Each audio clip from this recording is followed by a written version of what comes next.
Les gens qui ont du mal avec les commentaires malveillants sont des personnes qui trichent déjà avec elles-mêmes. Chaque fois que quelque chose vous vexe, il faut vous poser la question, qu'est-ce qui vous vexe? Salut mesdames et messieurs, bienvenue dans Laissons parler les gens. Ici, on donne la balle aux personnalités que Internet attaque.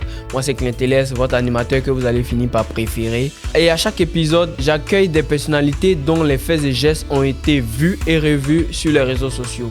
Ici, nous analysons ce qui se passe quand les mots traversent les écrans pour se retrouver dans la face des gens. Aujourd'hui, nous recevons Lala Meita Soumaoro. Cette trentenaire a déjà plusieurs vies. Juriste de formation, elle crée sa première entreprise en 2009. L'expérience lui donne le goût à l'entrepreneuriat et la pousse à étendre ses talents à différents domaines. Elle a piloté la campagne digitale de l'ancien président Laurent Gbagbo. Elle a aussi participé au concours Miss Awulaba 2022. Aujourd'hui, elle prône un message d'acceptation de soi et d'émancipation de la femme sur ces différentes plateformes. Avec Lala Meita, on va parler de comment son profil atypique peut être source d'admiration, mais aussi de critiques sur les réseaux sociaux.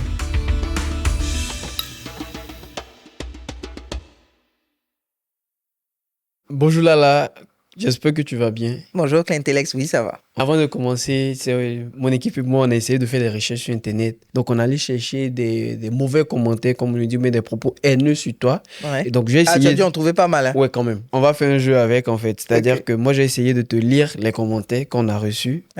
Et toi, tu vas essayer d'avoir une réaction. On peut? On peut. D'accord, on va faire sur la première. Déjà, la première, c'est une vidéo dans laquelle tu donnais des conseils à un internaute. Madame, faut parler vite. Hein. Il y a beaucoup de choses à regarder. Tu choques au trop cher.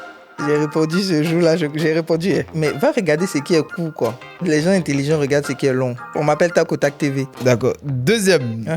Et ça, c'était sur une vidéo dans laquelle tu dansais. Ouais. Et puis, il y a un autre qui a dit, c'est dur.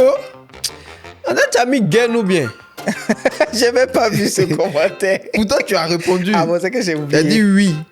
C'est pour ta maman, là. Donc, j'ai fait ça en ivoirien, oui, c'est pour ta maman. Ouais, j'ai dû dire un truc comme ça. C'est vraiment le but de notre podcast, Laissons parler les gens. C'est vraiment donner la parole aux personnalités que Internet attaque. Donc là, la première question que je pose à tous les invités qui s'asseyent à ta place, c'est est-ce que tu te rappelles de ton premier mauvais commentaire? Pas du tout. Je suis là depuis la création de Facebook. Hein. Je suis la première Ivoirienne à avoir atteint 5000 amis, puis à savoir qu'après ça, on ne pouvait plus faire. On ne pouvait plus en rajouter, en fait, avant qu'ils ajoutent l'option abonnement et tout. Et ça doit dater du moment où j'étais encore impliqué dans la politique. Donc là, c'est très rapide, ça va très vite. Hein. Mais c'était très, très haineux. Okay. C'était carrément jusqu'à signaler ma plaque d'immatriculation de voiture pour dire que si on me voit, il faut qu'on me tue et qu'on me brûle la voiture avec. Comment tu réagis face à ça? Comment tu vis l'expérience? Au début, c'était déstabilisant parce qu'en plus, j'étais jeune. Donc, on ne s'attaquait pas à mon intelligence parce que mon intelligence est avérée. Mais on s'attaquait évidemment à mon physique. On s'attaquait aussi à mes idées, à mes idéaux politiques, etc. Et puis, on s'attaquait à moi pour me faire du mal personnellement et faire du mal à ma famille. Donc, c'est vrai que c'est difficile au début. Et puis, bon... Est-ce que je vais dire qu'au bout d'un moment, on se rend compte que c'est juste des chiens qui aboient sans mordre? Au bout d'un moment, quand on a fait 1 an, 2 ans, 5 ans, 10 ans, on se rend bien compte que ce sont des gens qui ne peuvent même pas nous saluer dans la rue. Ou pire, des gens qui nous rencontrent et puis qui nous disent « Ah oui, vraiment, madame, bonjour, je vous admire, j'admire votre résilience. » J'ai fini par m'habituer et à prendre ça même carrément comme des marques d'affection. Ouais, c'est clair. En gros, laissons parler les gens, quoi. Ouais. Ça leur permet de s'exprimer aussi, hein. Et peut-être de vider leur sac, même si le sac est très souvent rempli de n'importe quoi. Bon, je pense que cet épisode va beaucoup chauffer parce que j'ai l'impression qu'il y a beaucoup de punchlines. Et très chic. Et je fais comme si je n'ai pas calculé toutes les punchlines parce qu'on ne va pas quitter ici. Mais après, là, toi, tu es créatrice de contenu. Ouais. Et tu as beaucoup de codes à ton arc. Avant d'être créatrice de contenu, tu as fait la politique, tu as fait la communication. Et là, tu parles d'acceptation de soi. En quoi les aspects de ton identité influencent les commentaires que tu reçois, en fait? C'est important d'être vrai avec soi-même. Les gens qui ont du mal avec les commentaires malveillants sont des personnes qui trichent déjà avec elles-mêmes. Chaque fois que quelque chose vous vexe, il faut vous poser la question, qu'est-ce qui vous vexe? Est-ce que le commentaire atteint votre personne, votre identité, un sujet sensible? Donc, en fait, on guérit plus on guérit, moins les commentaires vont nous toucher parce que ça ne touche plus de points sensibles, en fait. C'est comme quand on vous chatouille, quoi. En vrai, si la personne ne connaît pas ta partie sensible, elle va te chatouiller au hasard. Donc, on va d'abord essayer de t'insulter. Bon, on va dire ton intelligence. Mon intelligence est tellement assurée et avérée que si tu m'insultes dessus, vraiment, toi seul, tu vas te perdre. Ensuite, on va essayer d'attaquer mon physique. Quand tu vas te rendre compte que je suis une grosse qui s'assume, qui n'a pas peur, qui n'a pas honte, et puis qui se met en maillot de bain quand elle en a envie, etc., tu vas essayer de passer à un autre niveau. Tu vas essayer d'attaquer mes enfants. Il y en a même une qui s'est permis de traiter mes enfants de teckel. C'est quoi? Moi, je sais pas. Un teckel, c'est une race de chien. Donc, en fait, j'ai mis la photo de mon salon quand les enfants vont se coucher. Le matin, moi, j'allais au travail à 5 h du matin et je passais dans le salon. J'ai bloqué, j'ai regardé le salon. Je me suis dit, mais les enfants, là, vraiment... Ils ont mis le salon sans dessus-dessous. Donc, j'ai fait la photo, j'ai partagé. Et quand j'ai partagé la photo, la demoiselle, elle a partagé la publication en disant, mais vous élevez quoi chez vous, des teckels? Donc, j'ai fait la capture de son post. J'ai posté son commentaire pour que tout le monde puisse l'admirer. La demoiselle a donc été remerciée proprement par mes followers qui sont allés à leur tour commenter. Elle a modifié au moins 4 fois. Et puis après, elle a supprimé. Après, elle m'a envoyé un message pour s'excuser. Elle a fini par supprimer son compte Facebook. Alors, elle a dû revenir après, mais je pense que je lui ai donné une bonne leçon. Mais tu vois, nous, on a reçu Yann Baou ici et elle disait que la plupart des commentaires venaient sur son physique, en fait. Pourquoi les commentaires s'orientent toujours sur les formes, sur tes formes ou bien sur les formes d'une femme? C'est le complexe de la personne qu'elle projette sur toi. C'est son propre complexe qu'elle projette sur toi. Tu n'as pas remarqué que les personnes qui font ça sont très vilaines? Moi, j'ai même pas le temps de si tu regardes leur profil, tu te rends compte que c'est des gens qui se satisfont même pas de leur propre vie. Pour moi, généralement, c'est des gars, soit c'est des photos de t-shirts ou bien des plats. Il n'y a pas de personnes, tu vois. Donc, en fait, on ne parle pas aux avatars. Les avatars n'existent pas. Ce sont des personnes qui n'ont pas le courage d'assumer leur propre identité. Du coup, il faut avoir de la compassion pour des gens comme ça. Quelqu'un qui s'attaque à ton physique n'a pas vraiment quelque chose à dire. Est-ce que c'est ce genre de commentaires, mais cette vague de haine, c'est comme ça qu'on va appeler, cette vague de haine influence ta manière de poster ou tes contenus que tu postes? En fait, si ça devait influencer, même c'est augmenter pour les pimenter. Donc, automatiquement, ça influence. Oui, c'est de la provocation même que je fais. Donc, oui, on peut dire que si ça devait... Ça ne va pas influencer mon calendrier éditorial en tant que tel, mais si, par exemple, je devais faire une photo, en fait, où je suis habillé, là, je fais une photo en maillot de bain. Mais fesses plates, parce qu'on va finir par en parler, je pense, si vous avez fouillé sur moi. Bon, c'est la seule chose qu'on ait dit sur moi, que j'ai un dos large, que je chose 43. Un dos large dans l'autre sens. Oui, j'ai un vrai dos large, en fait. Je pense que je dois avoir encore ce commentaire dans mon téléphone. Un faux profil, comme d'habitude, hein, de quelqu'un qui vient me dénigrer en disant « c'est pour ça que ton mari t'a laissé », etc., etc. Quelqu'un qui connaît pas l'histoire ou alors qui fait exprès, en fait. Parce que parfois, les gens veulent te faire parler à propos de choses qui ne les concernent pas. Non, prêcher le faux pour avoir le vrai. Voilà. Donc, te provoquer pour que tu rentres dans toutes tes étapes parce que les gens pensent te connaître. Et la personne que j'étais avant 2020 et la personne que je suis aujourd'hui sont deux personnes complètement opposées. Avant, je réagissais justement parce que j'étais blessé. Donc, je leur donnais ma télécommande, en vrai. Aujourd'hui, là, si tu veux faire attaquer mon papa qui est en train de se retenir dans sa tombe là-bas, à Williamsville, si ça peut te faire plaisir, il y a des institutions, je paye mes impôts. Hein. Donc, en fait, je peux saisir la PLCC, je peux saisir le procureur, je peux aller déposer une plainte directe au tribunal. Et je pense qu'avec la vague d'exemples qu'il y a eu depuis la mort d'Arafat, on a commencé à faire des exemples sur les réseaux sociaux. Tu partages un contenu en mettant un type de commentaire, on te met en prison un peu. Tu vas aller réfléchir. Là, on parlait, tu as dit que tu as gardé un commentaire. En fait, juste savoir pourquoi tu gardes, en fait. Normalement, on nous dit quand quelque chose n'est pas bon, on s'en débarrasse, en fait. Alors, je n'ai pas gardé un commentaire. J'ai un dossier qui s'appelle VAR.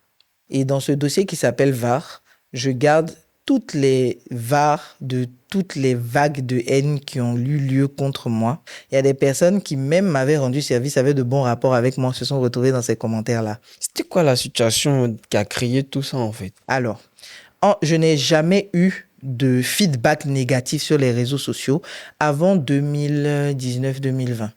Après mon second mariage qui a périclité en 10 mois. Et donc, justement, c'était tout le groupe qui était derrière le fameux ex-mari qui faisait des vagues. Ça a commencé par « je ne paye pas mes employés ». Donc, il y a une soi-disant employée qui est partie en disant que moi, je lui devais de l'argent. Et elle a commencé donc à faire des vagues avec son groupe de copines. À partir de là, des gens que je connais, hein, qui étaient mes amis, hein, il y en a qui faisaient des posts pour me menacer en disant qu'il fallait que je paye la demoiselle, sinon, eux, ils vont prendre des avocats contre moi, etc. Et ce sont des gens qui ont du crédit, en fait. Donc, ils ont crédibilisé ce que la demoiselle disait, avant de se rendre compte qu'elle mentait. En fait, ce qui se passe avec les réseaux sociaux, c'est que les gens aiment t'exposer publiquement et puis venir demander pardon en privé. Ensuite, on a dit que je volais des enfants, que je vendais des enfants. Oui. C'est allé jusqu'à une plainte déposée au tribunal. Finalement, il n'avait rien à prouver, mais dans le laps de temps, on t'a sali, quoi. À l'époque, je venais d'être embauché aussi, donc du coup à la CNPS. Donc, imagine ce que ça peut représenter, parce que tu as une vie virtuelle, mais qui est une vraie vie, puisque toi, tu mens pas. En fait, c'est ta vraie vie. Et l'objectif de ces personnes-là qui fabriquent ce genre d'informations-là, c'est de te faire renvoyer, c'est de te faire mettre en prison, c'est de te faire du mal, tout simplement. C'est juste de la sorcellerie numérique, c'est tout. Du coup, toi, tu décides de créer une VA pour les mettre dedans, en fait. Et je range tout. Si la personne se trompe, quand on dit VA, après, c'est que ça doit revenir faussement. Oui, ça va revenir. Donc, ça revient toujours. Du coup, tu es rancunier. Très. Je suis Capricorne. Donc, en fait, les gens comme ça ont cessé de commenter mes posts. Parce que quand tu commentes mon post après, en fait, il y a des personnes qui te voyaient commenter ailleurs, qui viennent me dire, hey, capture d'écran à l'appui. La personne a dit ça sur tel autre profil. Ou bien, elle suit telle personne qui te dénigre. Et puis là-bas, elle dit ça, elle rit. Je prends la capture d'écran du commentaire et puis elle vient poster en sous-commentaire. La personne supprime son commentaire. Okay. Je suis mauvaise, hein? C'est pas bon, non? Non, après c'est relatif. Mais je les éduque. Non, mais en fait, c'est très relatif. En fait, j'admire le fait que tu parles de ta vie de mère parce que moi, je suis pas encore père, mais je pense que je prends des coups. Et j'ai bien envie de savoir, est-ce que cela affecte ou t'influence dans tes choix de publication, en fait? Est-ce que tu penses à tes enfants? Est-ce que tu as peur d'eux? Est-ce que tu calcules ce que tu dis à cause de tes enfants, en fait? Je calcule tout ce que je dis. C'est pas à cause de mes enfants. En fait, quand tu veux faire passer un message, tu dois savoir quelle est ta cible. Si tu connais ta cible, tu sais comment parler à ta cible, le ton que tu dois employer, le type de photo. Ça doit être la déformation professionnelle, comme je suis dans la communication. Mais en fait, c'est plutôt dans mes choix de vie qu'aujourd'hui, en fait, mes enfants ont toujours été au centre, mais c'est encore mieux. C'est-à-dire que quand j'ai divorcé, par exemple, j'ai choisi de déménager, d'aller vivre dans un endroit excentré d'Abidjan. Tout le monde sait que je vis à Dabou, par exemple, mais les gens ne connaissent pas ma porte. À Abidjan, les gens connaissaient ma porte. Donc là-bas, non. Mes enfants sont protégés parce qu'ils vivent une autre vie, une vie tranquille. Moi, j'ai choisi de montrer qu'il était possible d'être mère célibataire et épanouie. J'ai choisi de montrer qu'en fait, on peut faire des mauvais choix. Et puis, recommencer et puis être béni over and over again. Tu montes tes échecs aussi. Bien même. Je suis spécialiste dans tout ce qu'il ne faut pas faire. C'est ce que je dis toujours quand on m'invite. Je dis, si tu veux savoir comment rater un mariage, il faut m'appeler. Ah ouais. Ah oui. Si tu veux savoir comment faire des enfants avec des gens qui ne sont pas stables, il faut m'appeler. Ah ouais. Parce que ça nécessite beaucoup de travail, quoi. C'est des titres de spectacle, pas possible. Tu peux m'embaucher aussi, c'est une option. Quand on dit Lala Meita, il y a toujours, je sais pas, peut-être que tu sais ou peut-être que tu entends, il y a toujours... C'est qu'à gagner ça ou là-bas. Pourtant, j'ai gagné juste au plateau. Il y a toujours ça, en fait. Tu gagnes pas là, la Meita. C'est qu'à gagner ça ou là-bas. Déjà, ton projet pour participer à ce concours, c'était de créer une crèche municipale. Ouais. Maintenant, moi, je veux savoir pourquoi vouloir participer à ce genre de concours qui allait t'exposer, enfin, qui t'a exposé plus encore, davantage avec tout ce que tu as vécu dans le passé. Alors, déjà, à l'époque, mon conjoint n'était pas d'accord avec le projet. Parce que c'est quelqu'un de très intimiste, d'accord, protecteur, d'accord. J'ai pas le même conjoint. Pour lui, c'était dangereux parce que lui ne supportait pas quand les gens m'insultaient. Les personnes qu'il ne connaît pas, qui vont venir parler d'une femme qu'il aime, c'était un peu compliqué. Donc, on s'est vraiment fighté dessus. Et il a compris à la fin. Il m'a dit, ce concours ne te mérite pas. Et je lui ai dit, c'est parce qu'il ne me mérite pas que je vais relever le niveau de ce concours. Je ne vais pas montrer, en fait, que je peux gagner ce concours. À partir du moment où je me suis présenté, j'ai déjà gagné. Le simple fait de m'être présenté, c'est un acte de courage pour toutes les personnes qui se disent que la beauté, finalement, est canonisée. C'est-à-dire que tu veux être Miss Côte d'Ivoire, tu dois être filiforme. Tu veux être Aoulaba, il faut que tu sois énorme. Donc, en fait, au milieu, Il n'y a pas. Si tu n'as pas FES, tu peux pas être Daoulaba. Pourtant, quand j'ai lu les critères, c'était pas dedans. Jusqu'aujourd'hui, c'est pas dedans. Je sais comment on appelle ça. Les La idées croyance, arrêtées, la croyance populaire. Voilà, c'est une croyance populaire. populaire. Mais est-ce que c'est vrai? Moi, j'ai prouvé que c'était pas vrai. Donc, j'ai gagné au plateau parce que dedans, il y a l'élégance, il y a la prestance, il y a... Et puis, c'était un jeu pour moi aussi pour vérifier est-ce que je peux vraiment changer? Parce que moi, je marche comme une zigueille à la base. Hein. Je suis toujours en petite culotte, t-shirt, machin. Je me suis dit, bon, allez, c'est une chance de plus d'être féminine, on va dire. Et donc, ça a fonctionné. J'ai gagné au plateau, en fait. Je n'ai pas gagné la finale, mais c'est la seule année où on a parlé d'Aoulaba comme jamais. Ouais. Donc, j'ai gagné. Ouais. Après ça, rien. Les mêmes personnes qui s'asseyaient même sur des plateaux de télé pour choisir des candidates, soi-disant qu'elles soutenaient, n'ont plus jamais fait après, l'année qui a suivi, ni l'année d'avant. Tout à coup, tout le monde avait un avis. Mais elle a dit que c'était un problème personnel avec toi, oui, en fait. C'est les problèmes personnels avec moi qui ont motivé le amour soudain d'Aoulaba. Du coup, participer à ce concours-là avec tout ce que ça a créé, le tollé que ça a créé autour, qu'est-ce que toi tu retiens comme expérience déjà? Une expérience hyper positive. Et puis, ça a permis aussi de décomplexer les femmes rondins qui n'osaient pas s'afficher, celles qui ont des fesses plates. Hein? Nous, les plateaux, là. Donc, ça nous a permis de nous épanouir. Tu gagnes mis ça vraiment au plateau. Oui, c'est ça, j'ai gagné dans la commune plate. Je suis plate, j'ai gagné dans la commune plate. Là, c'est pas moi qui dis, c'est elle-même qui dit. Oui. C'est un mec qui a son mauvais commentaire. mais c'est pas un mauvais commentaire, je suis plate, c'est la réalité. Bon, enfin, quoique maintenant, j'ai commencé à faire un peu de squat. Moi, j'ai rien dit. Est-ce que ça a influencé tes commentaires? En fait? Oui, pendant la période, c'est là que j'ai eu la période où on me disait que je suis vilaine. Quand les gens te voient assumer qui tu es, ne pas reculer quand ils t'attaquent, en fait, sinon c'était très très bas le niveau. Hein. C'était très très bas. Et il y a des gens qui ont vécu avec moi, qui ont dormi avec moi, qui ont fait aussi ce type de commentaires-là, qui étaient dans les mêmes groupes d'amis que moi, qui ont fait ce type de commentaires, qui pensent que je ne sais pas, mais je sais. Je profite de ce podcast pour leur dire que je sais. Ah ouais, quand même. La Val est pleine aussi. Bon, ça me fait peur en fait. Tu as peur de moi? Ouais, en fait, ça me fait peur. Tant mieux. Je pense que tu prends beaucoup de temps pour garder beaucoup de choses négatives, en fait. Tu vois, moi, par exemple, la première fois que je suis allé voir le psychologue, le gars m'a dit de me libérer. Donc, moi, ça me pèse savoir, pas, hein. En fait, juste savoir tous ces commentaires que tu gardes, tout ce que la personne a dit de mauvais sur toi, tu gardes, tout ce qu'il s'est dit, tu gardes tout. Juste savoir l'impact que ça a sur ta santé mentale, en fait. Aucune. Alors, vraiment aucun impact. Donc, pour le coup, je te rassure. Alors, déjà, je suis dans la santé mentale. Donc, en fait, le fait de garder, c'est pas pour... je ne les relis même pas, en fait. Le dossier est là, il existe depuis 2019. Au début, ça a un impact sur la santé mentale. Et quand on ne le gère pas bien, en fait, quand on n'est pas bien entouré, qu'on n'est pas soutenu et qu'on ne le gère pas bien, on peut aller dans tous les sens. Du coup, comment toi, tu gères ça?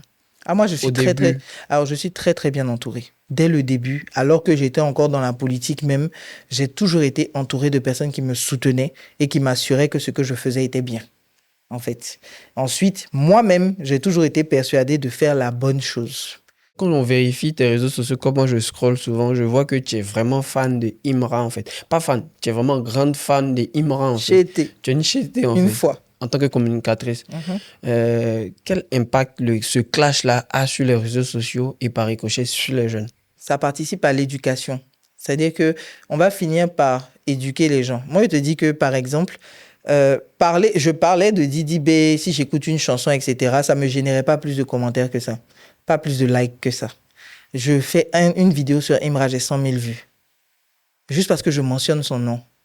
Donc, en fait, qu'on le veuille ou qu'on ne le veuille pas, c'est le nouveau boss. C'est celui qui génère, en fait, il génère même un trafic incroyable. On dirait un rond-point. Ça veut dire qu'en fait, tu ne peux pas l'éviter. Donc, j'ai vite compris que ça allait m'aider à gagner plus d'abonnés, par exemple. Je veux parler aux jeunes, non. Donc, je prends quelqu'un qui leur parle déjà, en qui ils se reconnaissent. Et puis maintenant, je profite pour distiller ce que moi, j'ai envie de faire dedans. Ça s'appelle la technique de la censure.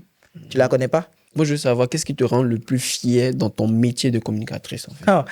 C'est le fait que je suis toujours quasiment embauchée à partir de ce que je publie. Ah ouais. Que je suis toujours recrutée à partir de qui je suis. Tous mes patrons me suivent sur les réseaux sociaux. Tous mes parents me suivent sur les réseaux sociaux. En fait, qu'est-ce qui devrait me gêner? Ils me voient tous les jours. Moi, je bloque mes parents hein, en Non, statut WhatsApp. alors, impossible de bloquer ma mère. Si tu as bloqué, elle va t'envoyer un message. Tu m'as bloqué! Je vois plus tes statuts, pourquoi? Non, je fais plus, je suis dans une sorte de retraite, donc je fais plus de statut. Non, je pense que c'est aussi l'éducation. En fait, on a du mal à dire la vérité aux gens qui sont plus âgés que nous parce qu'on a l'impression que ça passe pour de l'irrespect. Oui, un manque de respect. Moi, mes parents, je dis pas qu'ils n'ont pas fait pression sur moi, hein. Je pense que mes parents se sont dit, OK, c'est la bohème hippie chic de la famille, on va la laisser tranquille, c'est l'artiste, c'est la folle. Ok. Parce que des fois, ils interviennent. Des fois, ils vont dire, ah, là, tu exagères, hein, ne poste pas les bulletins des enfants, par exemple. Tu vois, mais ils vont pas intervenir plus que ça.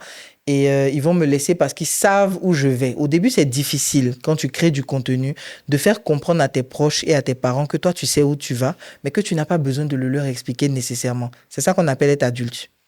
Beaucoup de mes patrons commentent mes posts, hein. Mhm. Ils viennent rigoler, ils prennent des nouvelles de mes enfants de cette façon-là aussi. Il y a énormément de positivité dans le partage de contenu sur les réseaux sociaux. C'est important parce que c'est une carte d'identité en fait. C'est ce qu'on laisse comme trace. Considère que à chaque fois que tu postes, que tu es en train d'écrire un chapitre de ton livre.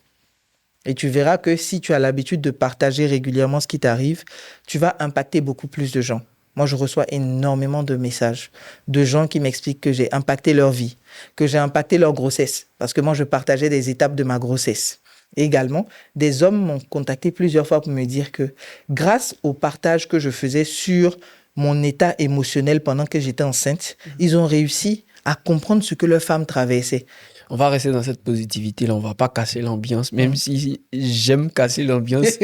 Je veux que tu me donnes un commentaire qui t'a vraiment le plus beau commentaire que tu aies lu sous tes publications. J'ai reçu un commentaire une fois d'une dame qui m'a dit que d'avoir suivi mon parcours lui a permis de se libérer suffisamment pour se libérer d'un mariage toxique dans lequel elle vivait depuis une quinzaine d'années et duquel elle n'arrivait pas à se débarrasser parce qu'à chaque fois ses parents lui disaient qu'elle ne pouvait pas partir. Donc ce commentaire-là m'a touchée parce que je me suis rendu compte, rien qu'en partageant à quel point je suis heureuse d'être moi, d'être toute seule. Et je vais te raconter une anecdote qui fait très rire. Vas-y. Les femmes sont impactées par ça. Est-ce que tu sais que j'ai passé tout le week-end toute seule dans un appart, oui, que j'ai loué pas loin d'ici. Donc, je suis venu avec toutes mes affaires tout à l'heure parce que j'ai fini mon week-end, qu'il faut que j'aille reprendre le travail. Je suis sans conjoint et sans enfant. J'ai laissé le conjoint à la maison. J'ai laissé les enfants chez leurs grands-parents. J'arrive à passer du temps avec moi parce que je m'aime suffisamment pour pouvoir aimer ma présence dans le silence. Je n'arrête pas d'exister parce que je suis devenu nous. J'ai toujours un jeu que si je n'alimente pas même là, lui et moi, on va causer de quoi? J'ai créé un groupe qui s'appelle les Mères Indignes. Oui. Votre affaire de vous n'existez que par vos enfants là. Quand tu as l'argent sur toi, c'est pas pour toi-même que tu achètes. Tu as réfléchi. Et ça rentre à Junior. Hein. Et ça là, c'est bon pour Pichou. Et bien à la fin, tu n'as rien. Même Gaba, pour toi-même, tu n'as pas payé. Et puis après, tu es là en train d'espérer d'être une superwoman applaudie, d'être Wonder Woman. Oui, mais c'est pas ce que les gens te demandent. En tout cas, moi, je suis content. Moi, je suis content de t'avoir reçu. Et là, on est vraiment sur la fin. Il y a 5 ans, peut-être que tu te rappelles, sur une chaîne de télé, tu prévenais du danger d'Internet. Et donc là, ce qu'on veut savoir, on veut savoir, comme tu es dans le futur, nous, on veut avoir l'exclusivité. Quand tu regardes devant là-bas, l'avenir d'Internet, comment tu penses, comment tu présages le truc? Regarde, dis-nous. Eh bien, je pense que les gens vont devenir de plus en plus responsables parce qu'aujourd'hui, il y a un côté coercitif qui n'existait pas avant. C'est-à-dire qu'avant, on laissait parler les gens sans conséquences.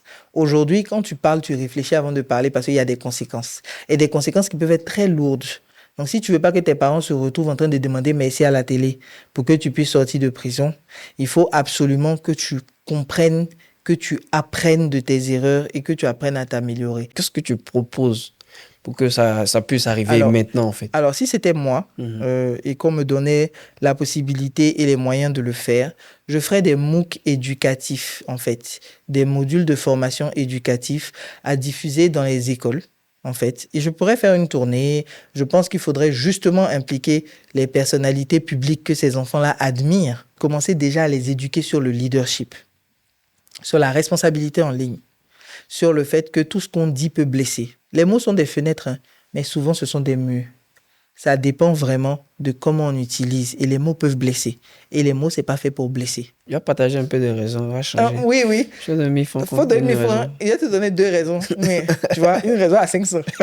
Tu fais quoi avec? Et puis, essayer maintenant, justement, de faire des MOOC éducatifs dans les lycées. Collège, lycée. Donc vraiment primaire, lycée, collège, lycée. Et puis université, faire peut-être des plus grands forums, en fait, où on pourra parler, puis continuer de produire ce genre de contenu. Je pense que forcément, ça va les sensibiliser. Voilà. De rien.